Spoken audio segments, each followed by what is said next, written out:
Good morning, beautiful people. I'm Chris from the Landlord Training Institute. We help landlords manage their properties themselves without the stress of tenants and toilets or the monthly expense of a property manager. This week's video is all about dissecting rental ads. So I did a similar video a few weeks ago. We dissected a couple ads. One was for sale, one was for rent. This week, we're going to take a look at just a few for rent ads and how they can be improved. So I'm going to take a look at what's working, what's probably not working, what can be changed to improve your click-through rate and therefore get you a lot more applicants. Stick around. This week's video is going to help you. All I've done here for filters is I've put 3 bedrooms, 2 baths, and houses. I can tell by scrolling through the first few here. So the first 4, these are exteriors of the house. Exterior of a house is always going to perform poorly. There's almost always a better option. Let's take a look at this modern style house and see what we've got inside. Back of the front door, I don't know why people even take this picture, but this is a bad picture. This is literally the way out. And then when people see this, so we're on to picture number 2, and we still haven't got to something that is, blowing our minds and super awesome. Chances are you only get 2 or maybe 3 pictures before you need to show them something awesome, or they leave. And they definitely haven't read anything down here yet until they've gone through your pictures. Okay, this is another terrible picture. Never take a photo of a stairway. Okay, so now we're getting to some of the good stuff at least. Get the calendar off of the fridge, but this is a nice kitchen. I would have probably taken a step or 2 to the left and then focused a little bit more on the stove so that you can get the fact that this is probably, I bet this is like 14 feet long right here. And this is probably something like a 7 or 8 foot island. That's a big island. And so I would emphasize that a little bit more.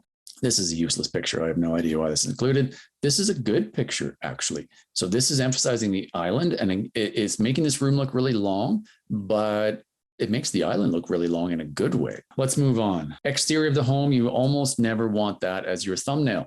The second picture it looks like in their chain is the garage. That's not a good idea.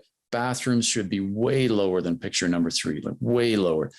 This is just a wall and nothing else. I have no context for this whatsoever. So this is not a good photograph to include. This is a decent picture of a bathroom. It's fairly level. It gives you sort of the sense of the space. This is way too yellow and it shouldn't be up this high anyways. None of these bathroom pictures should be. Almost never include a picture of the stairs. This should be their thumbnail. This is going to get way more clicks than anything we've seen so far. I assure you of that.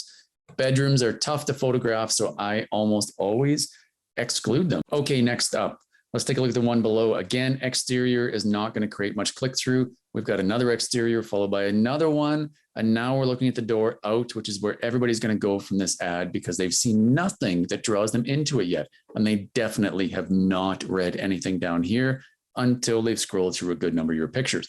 This should be the thumbnail picture. This will get probably about double the click-through as that exterior will. That's not a bad picture of the kitchen. That's not a bad picture of the kitchen either. I would probably go with that first one for sure. We're now getting into way too many pictures of the kitchen. And we've got some random pictures of rooms that are not necessarily, this makes the kitchen look bad. I wouldn't include that one. I would get rid of that. This light in this entryway should be on. All your lights should be on. Your blinds should be open. Bulbs should be nice and bright like this. Get the daylight bulbs. Okay, let's move on. Let's pick another one. Hey, this looks really nice house. $7,000 a month. Okay, so this one's $7,000 a month. This should be amazing. Beautiful looking house. This is a terrible picture of it. I would get rid of that one entirely. That's not the worst one, but it's winter time. Winter sucks. Take summer pictures. If you're in a winter climate, we still haven't seen the inside of this house. This is terrible. Last one we're going to do is this one. This is $1,900 a month, 3 bedroom plus den. This is the exterior of a home. That's the bad idea that I've been telling you about all this time. This is the picture they needed. This is the one that it is absolutely going to get the most click through. That's your best thumbnail. This picture by far. It shows the living room, shows the kitchen. Boom, use it. This is not a great picture. I don't care about those stairs there. It just makes it seem cramped. This is an even better picture than the one, like previously.